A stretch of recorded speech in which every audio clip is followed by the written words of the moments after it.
Buddhism is a big religion. Some call it philosophy, not religion. Many old lamas wrote texts about its ideas, philosophy, and teaching methods.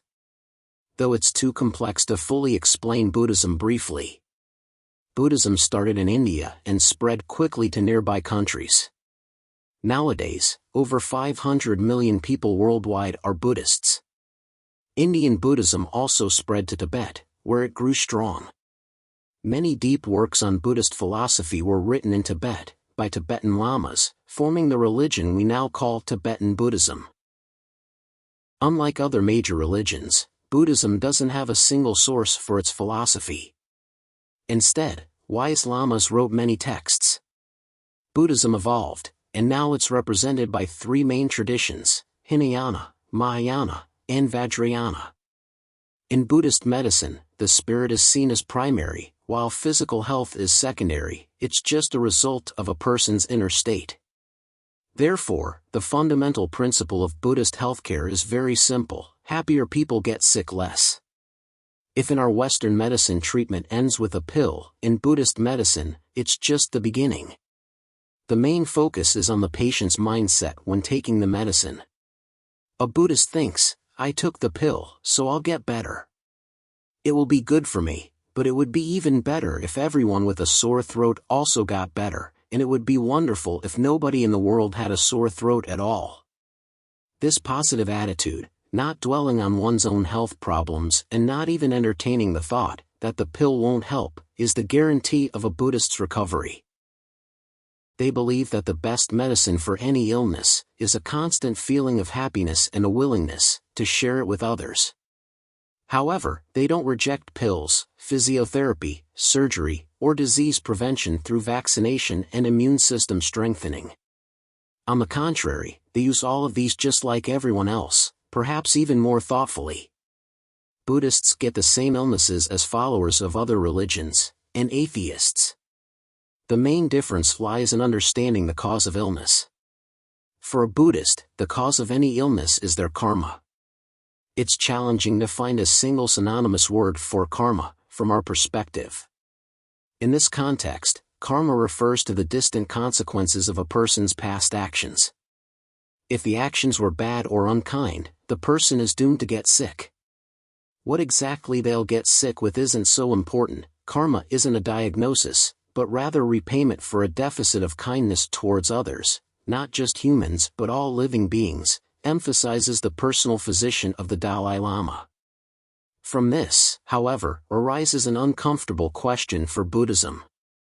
Why do even the most devout Buddhists, including the Dalai Lama himself and even Buddhist deities, get sick and die? From Buddhism's perspective, this question is nonsensical.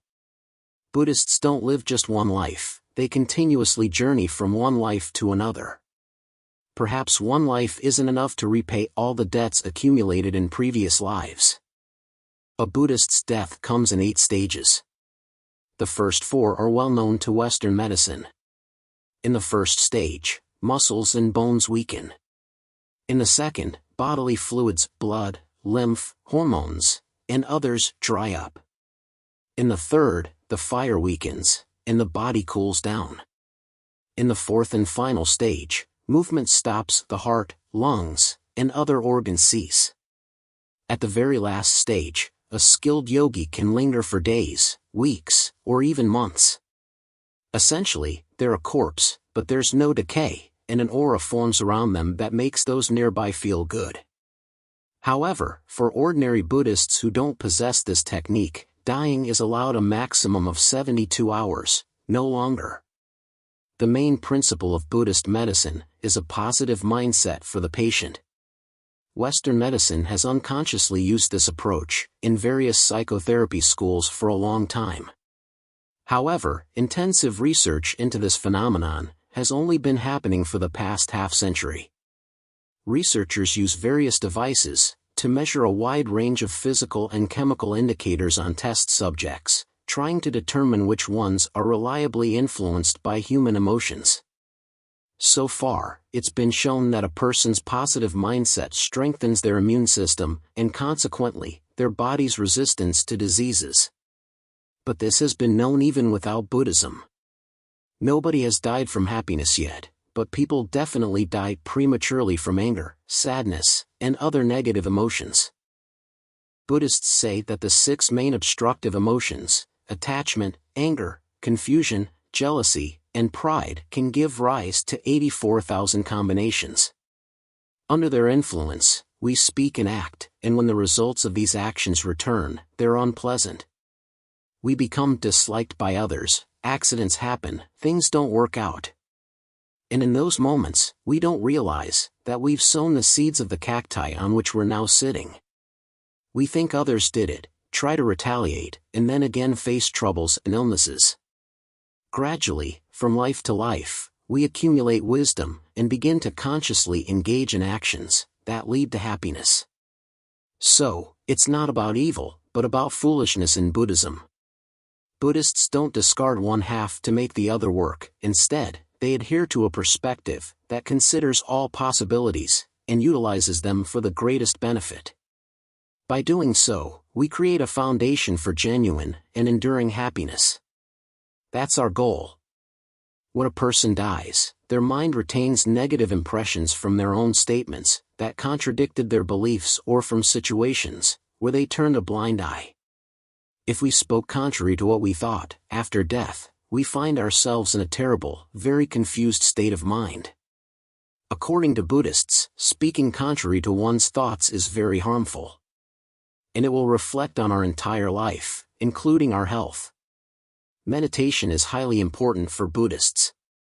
It allows us to shift from our minds to our hearts, what we consider meaningful and significant. Equally important is action. We incorporate acquired understanding into our lives and enrich it through direct experience. Buddhists believe that the world is created by our minds, and everything that happens is our collective karma.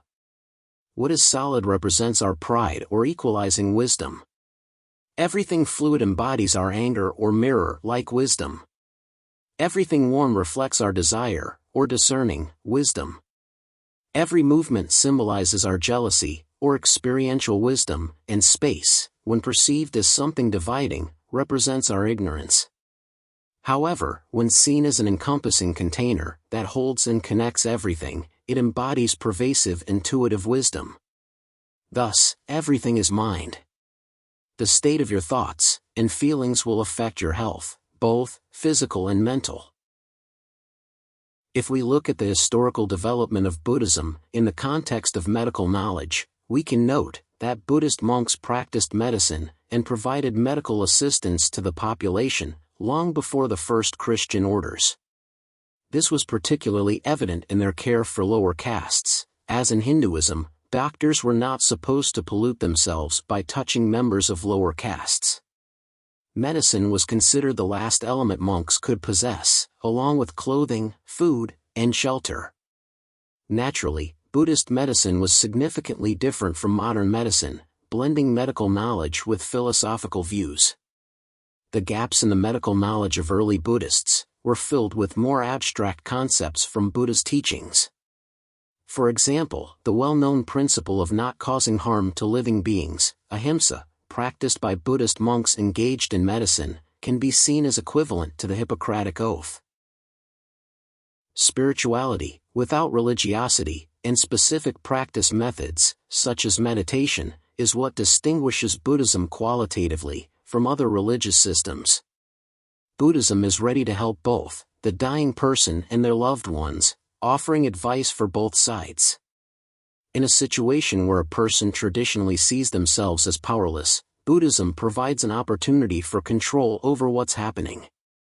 Instead of death being seen as a defeat, Buddhism offers the concept of a good death, which can be achieved through self-discipline and meditation.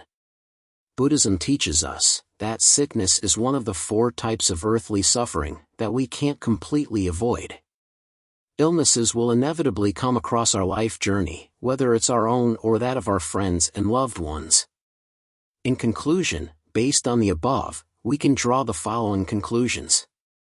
Buddhism highly values modern medicine, and does not see any conflict between it and religious teachings. It emphasizes the importance of mental and spiritual health, and believes that physical health is closely connected to them.